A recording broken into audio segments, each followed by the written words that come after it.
In this scene, Imelda Marcos talks about her family's return to political power after exile. The documentary shows old footage of the Marcos family together with scenes of present-day political campaigns. Our group chose this scene because it introduces the idea of political comeback and how image building can change public memory. It also shows how power can continue even after controversy and historical criticism. This scene shows the poor communities and the conditions faced by many Filipinos while political elites continue to live in luxury. The documentary contrasts wealth and poverty through visuals of large homes and struggling citizens. We choose this scene because it highlights social inequality and shows the gap between political spectacle and the reality of the ordinary people. This scene focuses on the younger generation and the growing support for the Marcos family online and in politics. The film presents campaign rallies, interviews, and social media influence. Our group selected this scene because it reflects how history and national memory can be reshaped through media, storytelling, and political narratives. In this scene, Imelda Marcos explains how their family returned to the Philippines after they exiled. The documentary combines archival footage with modern political scenes. This creates a connection between the past and present. One important statement in this scene is when Imelda speaks confidently about destiny and leadership. Her words suggest that political power is natural for their family. This creates the idea of mate-making, where leaders are presented almost like heroes. The symbols in this scene include luxurious clothing, political gatherings, and large crowds. These images create a spectacle and show how political image can influence people emotionally. In Philippine literature, these relate to themes of power and national memory. Stories and narratives can shape how people remember historical events. The documentary questions whether the memory is based on truth or carefully created images.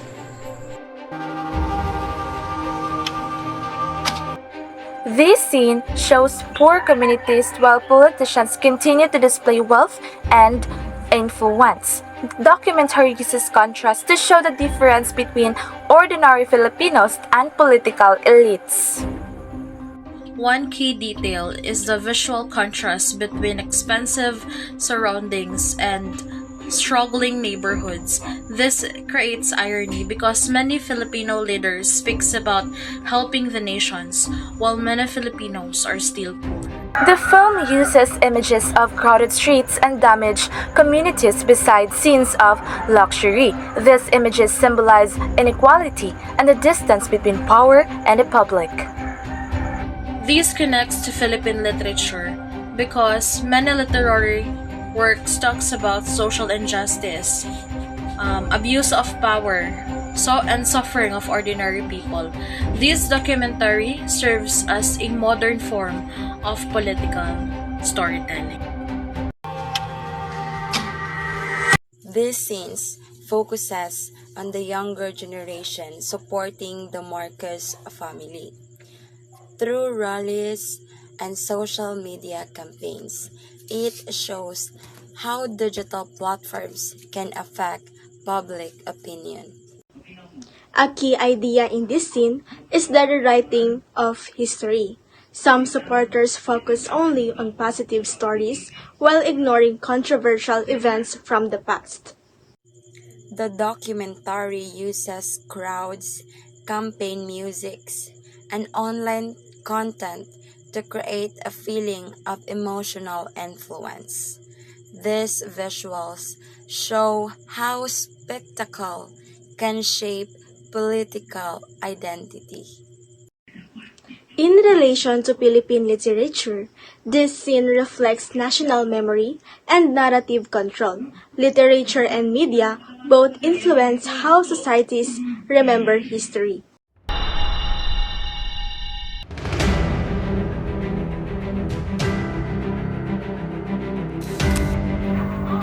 Our first figure is Imelda Marcos. The documentary portrays her as glamorous, confident, and politically influential. She is often shown in elegant clothing, large events, and emotional interviews. The film uses close up shots, archival footage, and dramatic music to shape her public image.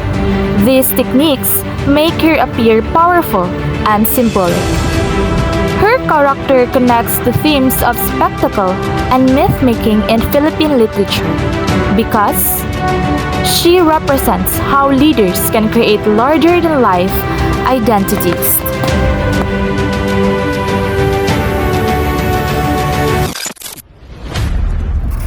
Our second figure is Bongbong Marcos. The film presents him as calm, strategic, and connected to modern political campaigns.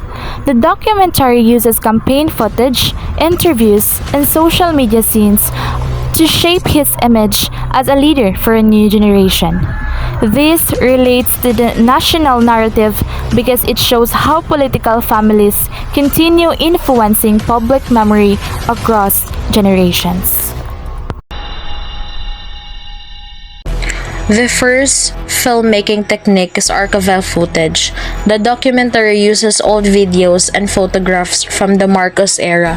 There we can see how the Marcoses before, and this helps connect history to present-day politics and allows viewers to compare the past and the present narratives. The second technique is juxtaposition. The film places scenes of luxury beside scenes of poverty. This creates emotional impact and highlights social inequality in the Philippines. The film changed my view of political power because it showed how influence can continue through image, storytelling, and media. The most striking scene for me is the contrast between wealth and poverty. It was uncomfortable because it reflects the real social problem. The documentary reveals that myth-making can affect national memory. People may remember leaders differently depending on the stories they hear. I've realized that media and political narratives can shape public opinions, especially for younger generations. For me, the film relates to Philippine literature because both literature and film stories about society, identity, history, and power.